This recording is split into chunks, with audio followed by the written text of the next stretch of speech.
안녕하십니까. 네, 영양사 이희진입니다. 염증성 장질환의 식사요법에 대해서 함께 알아보도록 하겠습니다. 네, 앞전에도 설명은 잘 들으셨겠지만 염증성 장질환이 무엇인지, 그리고 영양관리는 왜 필요하고 그거에 따른 목표, 또 식사요법, 식사일기 작성 방법에 대해서 알아보도록 하겠습니다. 염증성 장질환은 무엇일까요? 장의 염증이 만성적이고 반복적으로 일어나서 설사, 복통, 혈변 등을 유발하는 증상입니다. 대표적으로 크론병, 궤양성 대장염을 지칭합니다.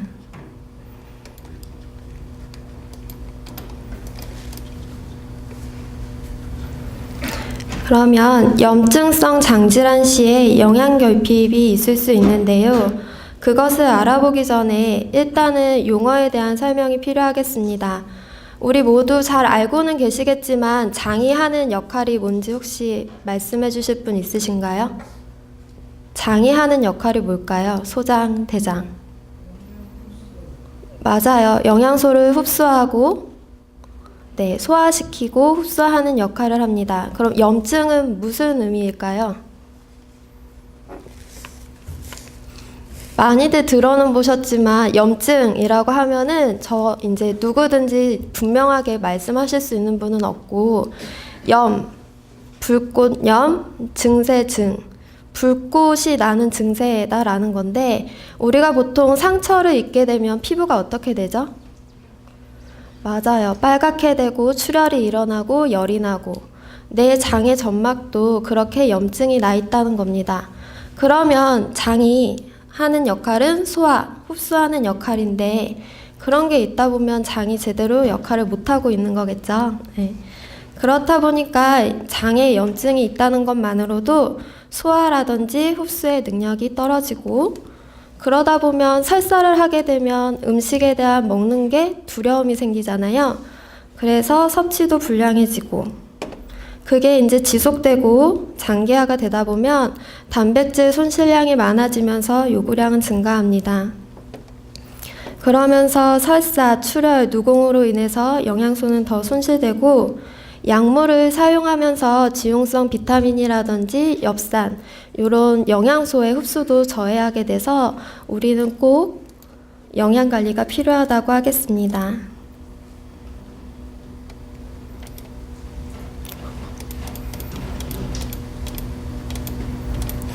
PPT가 바로 넘어가서, 그래서 영양관리의 목표입니다.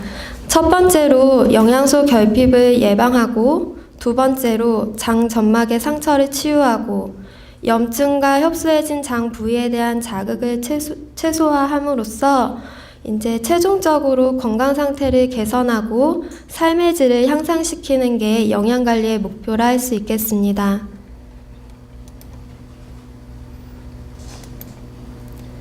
그러면 구체적으로 식사요법에는 어떠한 것들이 있는지 살펴보겠는데요. 크게 두 가지로 나눌 수 있습니다.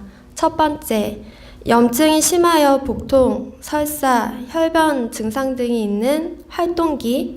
두 번째는 상기 증상이 완화된 완화 상태를 유지하고 있는 관해기. 이렇게 두 가지에 따라서 식사요법은 달라집니다. 그럼 첫 번째로 활동기 식사요법을 보도록 하겠습니다. 활동기의 식사 진행은 복통이나 설사 이런 증상이 심할 경우에는 금식기를 유지하게 되고, 금식기가 장기화됨에 있어서 정맥을 통해 영양소를 공급하게 됩니다. 그러면서 저잔사식, 지방이라든지 섬유소, 소화하고 남는 찌꺼기를 최소한으로 남기는 저잔사식을 하게 되고, 그거에 대한 수능도가 좋아지다 보면 섬유소만 제한하는 저섬유소식, 그 이외에는 일반식으로 이행하도록 하겠습니다. 이렇게 말씀드리면은 식품으로 와닿는 게 크지 않잖아요.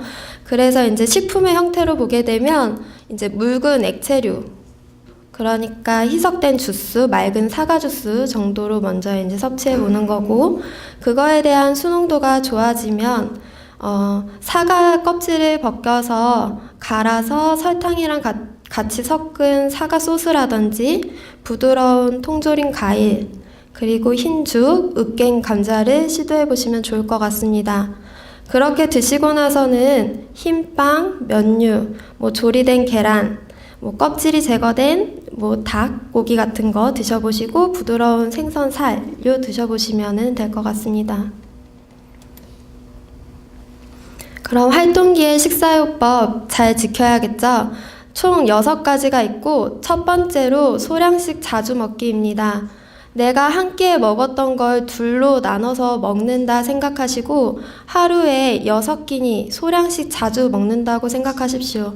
그렇게 드시면서 위장 장간의 이제 점막을 자극을 최소화하고 흡수를 최대화하는 게 목표입니다.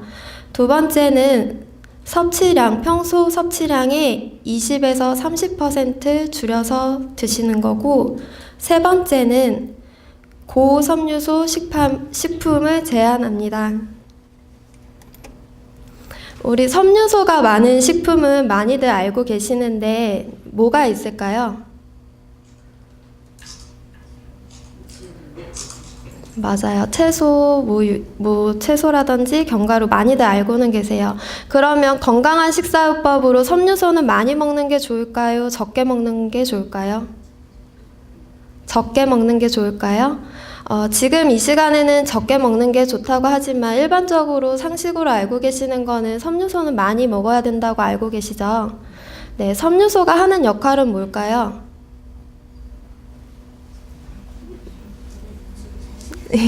네, 대변 양을 늘려주기도 하죠. 왜냐하면 섬유소는 위에 소장에서 흡수되지 않고 변의 양을 늘리잖아요. 그래서 정장작용도 하고, 혈당의 수치가 올라가는 거를 억제해주기도 하고요. 혈중 지질 수치를 낮추는 섬유소는 되게 좋은 영양소라고 많이들 알고는 계세요. 하지만 활동기에 접어들면 섬유소가 많은 식품은 제한해야 됩니다. 그러면 섬유소가 많은 식품을 알아볼 건데요. 첫 번째로 도정이 되지 않는 곡류, 대표적으로 통밀이 있겠고, 콩류라고 하면 밥에 넣어 드시는 검정콩, 대두, 강낭콩, 그리고 견과류, 호두, 아몬드, 종실류, 들깨, 참깨, 생채소, 쌈채소, 샐러드, 덜 익힌 채소, 그리고 건포도라든지 곶감, 건과일, 생과일 등이 고섬유 식품에 해당됩니다. 그러면 먹을 게 없다고 생각하시겠지만 고섬유 식품 대신에 우리는 다른 걸로 대체해서 드실 수 있습니다. 잡곡밥 대신에 쌀밥 드시면 되는 거고, 생채소 대신에 푹 익힌 숙채, 나물 형태로 드시면 되고, 생과일 대신에 통조림 과일 드실 수 있습니다. 그러면 네 번째로 고지방 식품 피하기입니다. 고지방 식품 조리법에 중요하죠. 기름 많이 부어서 전 부쳐 드시는 거라든지 기름에 퐁당 넣어서 튀기는 거, 버터, 마가린, 휘핑크림, 식용유, 마요네즈, 드레싱류 이용한 요리라든지 기름기가 많은 어육류, 예로 들면 삼겹살, 갈비살, 곱창, 장어, 닭껍질, 이러한 것들이 고지방 식품입니다. 그러면 저지방 식품이라고 한다면 내가 고지방 식품 대신에 그럼 어떻게 먹으면 될까요? 전 튀김류 대신에 찜이라든지 오븐에 굽는 거라든지 조림을 하게 되면 그에도 기름 사용량을 줄일 수 있고, 마블링이 많거나 비계가 많은 삼겹살, 갈비살 이런 거 대신에 고기의 부위, 살코기 부위를 선택해서 안심이나 목심을 선택해서 드시도록 합니다. 다섯 번째는 자극적인 양념 피하기입니다. 자극적인 양념이라고 하면 매운 양념이 있을 수 있겠고, 모자이크 처리가 되어 있지만 많이들 보시면 알 수 있겠죠. 첫 번째 뭘까요?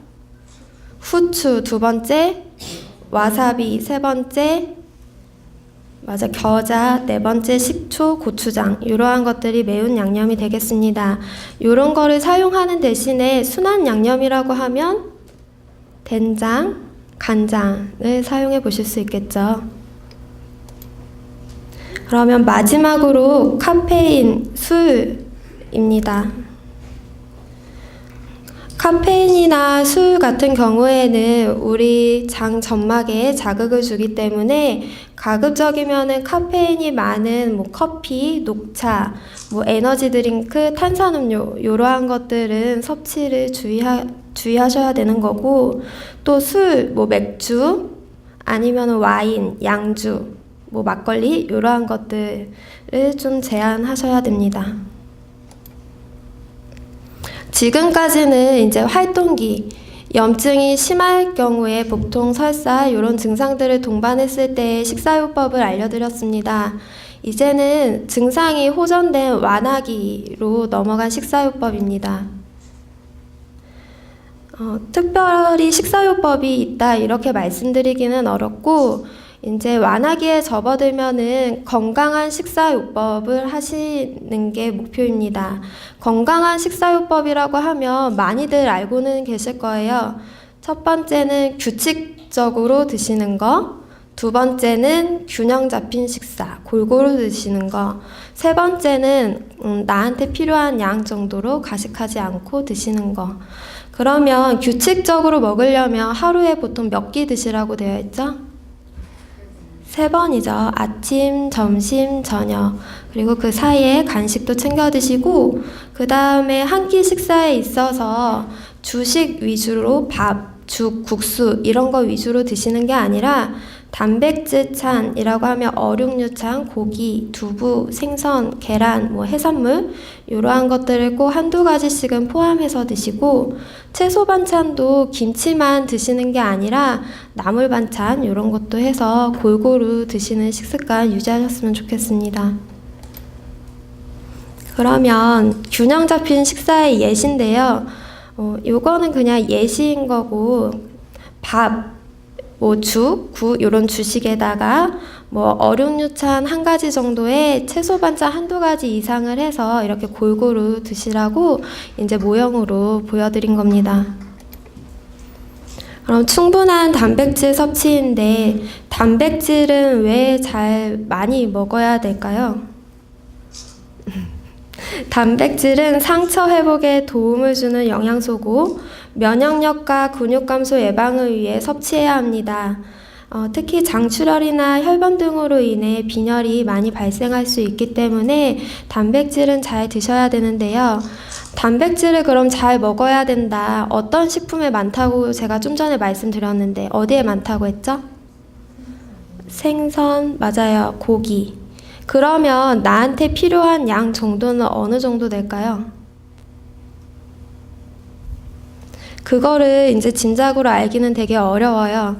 보통은 계란은 계란 하나 정도 내지 2개 정도, 그 뭐 생선은 뭐 50g 정도라고 되어 있는데 한 토막 정도, 뭐 고기는 탁구공 크기 정도, 두부는 5분의 1모 정도, 그 정도가 이제 하나 정도라고 생각하시면 되는 거고, 매 끼니 때마다 한두 가지 정도를 드셨으면 좋겠습니다.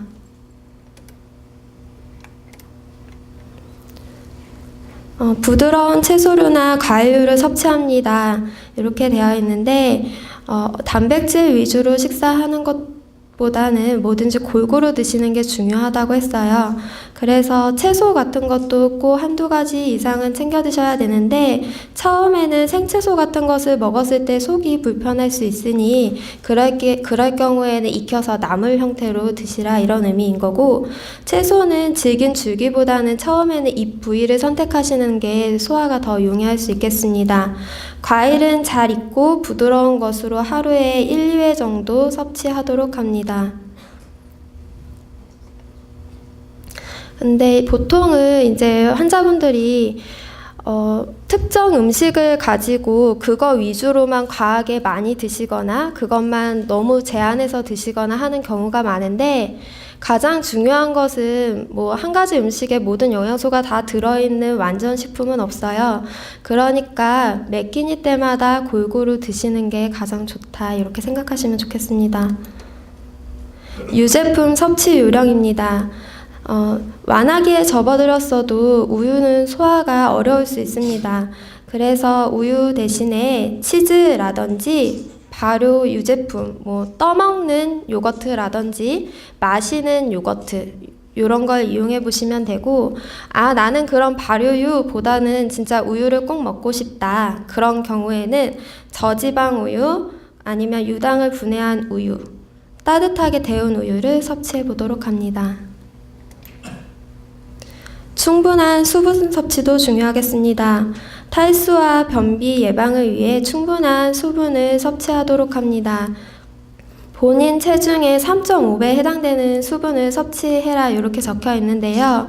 보통은 이제 국도 드시고 그 외에 다른 음료도 드시니까 물로 드시는 거는 보통 5잔 이상은 드셨으면 좋겠습니다.